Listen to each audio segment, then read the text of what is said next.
2026년 세계 경제. 이걸 한마디로 하면 거대한 두 힘의 충돌이라고 할 수 있습니다. 한쪽에서는 AI가 모든 것의 가격을 끌어내리려고 하고 다른 한쪽에서는 지정학적 갈등이 모든 것의 가격을 끌어올리고 있죠. 오늘 이 시간에는 이 거대한 분기점이 우리 투자에 어떤 의미를 갖는지 한 심층 보고서를 통해 속속들이 파헤쳐 보겠습니다. 자, 그래서 오늘 우리가 뭘 살펴볼 거냐면요. 우선 거시적인 역사적 전환점이라는 큰 그림부터 시작해서 아마 모두가 가장 궁금해하실 AI의 역설을 들여다볼 겁니다. 그리고 이 기술적 변화가 어떻게 지정학적 충격과 맞물리는지 또 그 이면에 어떤 금융 시스템의 위험이 숨어 있는지 살펴본 뒤에 이 모든 분석을 바탕으로 한 구체적인 투자 지도로 마무리할 예정입니다. 자, 그럼 따라오시죠. 네, 그럼 바로 본론으로 들어가 보죠. 이 보고서 전체를 관통하는 가장 핵심적인 아이디어부터 시작하겠습니다. 이 보고서가 딱 꼬집어서 말하는 핵심 개념이 바로 대분기, 그러니까 The Great Bifurcation입니다. 이게 뭐냐면 마치 자동차의 엑셀과 브레이크를 동시에 꽉 밟고 있는 상황 같은 거예요. AI 같은 기술은 생산성을 폭발적으로 높여서 물가를 낮추는, 즉 엑셀 역할을 하죠. 반면에 무역전쟁 같은 지정학적 갈등은 공급망을 엉망으로 만들어서 물가를 끌어올리는 브레이크 역할을 합니다. 2026년은 바로 이 두 개의 상반된 힘이 정면으로 충돌하는 해가 될 거라는 겁니다. 근데 여기서 진짜 흥미로운 게 뭔지 아세요? 보고서는 여러 역사적 주기들이 하필이면 2026년에 딱 겹친다고 분석합니다. 예를 들면 수십 년에 걸쳐 기술 혁신과 불황을 반복하는 거대한 콘드라티에프 파동이나 약 10년 주기로 나타나는 전쟁 같은 흐름들이요. 이게 마치 서로 다른 파도 여러 개가 딱 한 지점에서 만나서 엄청난 해일을 만들어내는 것과 같다는 거죠. 이 주기들이 공명하면서 시장의 변동성을 극대화할 수 있다는 분석입니다. 자, 그럼 이제 아마 가장 궁금해하실 주제죠. 바로 AI 이야기로 넘어가 보겠습니다. 과연 지금이 거품인지 아니면 새로운 시대 시작인지 이 보고서는 어떻게 보고 있는지 한번 살펴보시죠. 이 표를 보시면 2000년 닷컴 버블이랑 지금 AI 산업이 왜 근본적으로 다른지가 한눈에 딱 들어옵니다. 한마디로 뜬구름 잡는 기대와 실체가 있는 투자의 차이예요. 2000년에는 매출도 없이 아이디어 하나만으로 마케팅에 돈을 쏟아붓던 스타트업들이 주인공이었죠. 하지만 지금은요.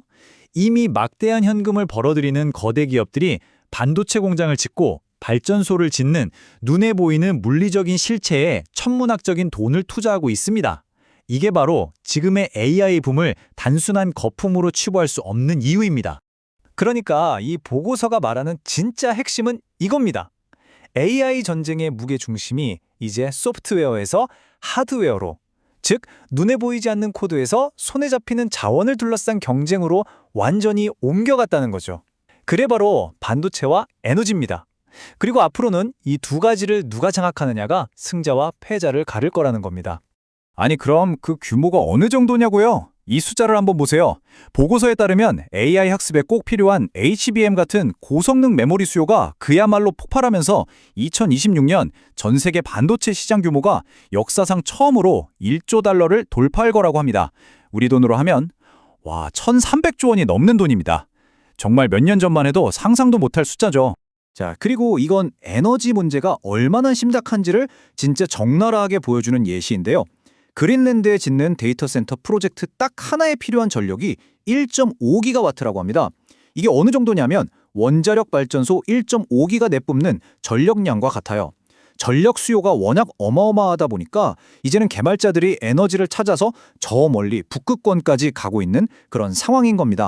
네, 지금까지는 기술이 물가를 끌어내리는 힘에 대해 알아봤죠. 그럼 이제 동전의 반대편을 볼 차례입니다. 바로 지정학이 물가를 끌어올리는 힘, 그러니까 정치적인 결정들이 어떻게 우리 경제에 거대한 역풍을 만들어내는지 한번 살펴보겠습니다. 이 보고서는요, 소위 트럼프 2.0이라고 불리는 이 관세 정책을 거의 세계 경제의 뇌관으로 보고 있습니다. 모든 수입품에 10% 보편 관세, EU 주요국에는 25%까지 올릴 수 있다. 이게 그냥 말로만 하는 위협이 아니라는 거죠. 이건 전 세계 공급망의 비용 구조를 하루아침에 뒤집어 버릴 수 있는 그야말로 강력한 인플레이션 압력 그 자체입니다. 근데 이런 공급 충격이 정말 무서운 이유가 뭐냐면요. 그냥 물가만 오르는 데서 그치지 않는다는 겁니다. 바로 스태그플레이션이라는 최악의 덫에 빠질 수 있다는 거죠. 물가는 미친 듯이 오르는데 경제 성장은 멈춰버리는 상황. 중앙은행 입장에서는 금리를 올려야 할지 내려야 할지 정말 이러지도 저러지도 못하는 진퇴양난에 빠지게 되는 겁니다. 그리고 이게 그냥 그럴 수도 있다는 수준의 이야기가 아니에요. 이 차트 좀 보세요. 미국의 관세 정책 가능성이 나오자마자 주요 은행들이 유로존 같은 핵심 경제권의 성장률 전망치를 얼마나 가파르게 깎아내리고 있는지 알 수 있습니다. 1.5%에 가깝던 전망치가 순식간에 3분의 1 토막이 나버리는 겁니다. 이것이 바로 지정학적 리스크가 현실 경제를 때리는 파괴력입니다. 자, 이제부터는요. 헤드라인 뉴스에는 잘 안 나오는, 하지만 수면 아래에서 조용히 끓고 있는 그런 위험들에 대해 한번 파헤쳐 보겠습니다. 금융 시스템의 약한 고리가 어디인지 한번 찾아보죠. 보고서가 가장 위험하다고 지목하는 곳 중 하나가 바로 이 사모신용 시장입니다. 규모가 무려 2조 달러에 달하는 소위 그림자 금융이죠. 이곳은 규제가 덜한 대신 높은 수익률을 내세워서 엄청나게 커졌는데요. 문제는 보고서에 따르면 많은 투자자들이 지금 당장 팔 수 없다는 비유동성을 가격이 떨어지지 않는 안전성으로 착각해왔다는 겁니다. 그리고 바로 이 거대한 착각이 다음 금융위기의 불씨가 될 수 있다고 강력하게 경고하고 있습니다. 보고서는 이 위기가 어떻게 번져나가는지 아주 명확하게 3단계 시나리오로 설명합니다. 첫째, 부실 숨기기 단계입니다.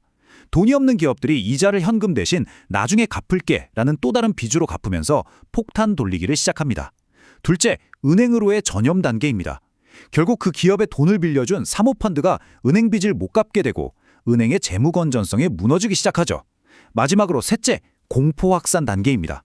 불안해진 투자자들이 너도 나도 돈을 빼달라고 몰려들면 펀드들은 자산을 헐값에 던질 수밖에 없게 되고 이 투매가 다른 시장으로까지 번지면서 연쇄적인 붕괴를 일으킨다는 시나리오입니다. 또 하나의 시한폭탄은 아시아 외환 시장에 있습니다. 일본이 계속해서 제로금리를 고수하면서 엔화 가치가 끝없이 떨어지고 있잖아요. 이게 주변국, 특히 우리 한국에 엄청난 압박이 되고 있습니다. 일본이랑 수출 시장에서 경쟁해야 하는데 우리만 원화 가치가 높으면 가격 경쟁력에서 속수무책으로 밀릴 수밖에 없으니까요. 보고서는 이걸 서로 죽는 길인 줄 알면서도 어쩔 수 없이 통화 약세 경쟁을 벌이는 자살적 공생관계라는 아주 날카로운 표현을 썼습니다. 자, 그럼 이쯤 되면 이런 생각이 드시죠? 이렇게 복잡하고 위험한데 그래서 도대체 어떻게 하라는 거야? 이 모든 분석을 바탕으로 보고서가 제시하는 투자 지도는 어떤 모습일지 지금부터 살펴보겠습니다. 보고서는 아주 명확하게 말합니다. 바로 이 두 개의 거대한 힘, 디플레이션과 인플레이션이 충돌하는 바로 그 지점에서 기회를 찾으라는 거죠. AI가 이끄는 디플레이션 쪽에서는 AI를 실제로 움직이는 물리적 인프라, 예를 들어 독립형 전력망이나 고성능 메모리 반도체가 유망하고요. 반대로 지정학 리스크가 만드는 인플레이션에 대비해서는 그 가치가 쉽게 변하지 않는 구리나 은 같은 실물 자산, 그리고 분쟁이 생길 때 오히려 수요가 늘어나는 방산주나 에너지 주식이 좋은 방어 수단이 될 수 있다는 분석입니다. 반대로 이 보고서가 여기는 절대 쳐다보지도 말라고 경고하는 곳들도 있습니다. 첫 번째는 역시 앞서 살펴본 숨겨진 위험이 가득한 사모신용펀드나 비유동성 자산입니다. 그리고 금리가 조금만 올라도 이자도 못 내고 쓰러질 수 있는 빚더미에 앉은 좀비 기업들도 마찬가지입니다. 이런 자산들은 다가올 충격에 가장 먼저 무너질 수 있는 가장 약한 고리들이기 때문입니다. 결국 이 보고서가 우리에게 던지는 메시지는 이겁니다. 2026년은 그냥 어제의 연장선이 아닐 거라는 거죠. 거대한 힘들이 정면으로 충돌하고 지금까지 통했던 낡은 규칙들이 깨지는 이 거대한 전환의 시대에 과연 여러분의 투자 규칙은 어떻게 다시 쓰여져야 할까요?